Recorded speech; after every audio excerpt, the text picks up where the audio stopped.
السلام عليكم خاوتي، ما تنسوناش باللايك، واللي حاب يلتحق بالقناة مرحبا به. المهم والله غير ديفوا تسمع بالحقد الدفين. حقد الدفين.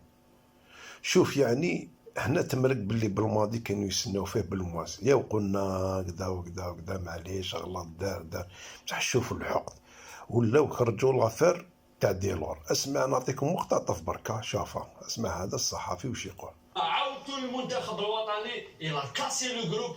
يافي سارتان جوار كي ايتي فيكتيم تاع عوده اون دو دولور، واللي كانوا ضد عوده اون دو دولور للمجموعه، والناخب الوطني ركب راسو ورجع اون دو دولور. اعتقد بانه لما انا دو جوار ولا انا نسمع مسؤول يتحدث على شيء ويقول لك فلان حب يولي كي عروف. بعطيتكم مقتطف بركة، اللي حاب يروح يشوف الفيديو يروح. يعني ويش جاب اون دي ديلور دوك لهنا؟ باش تشوف بلي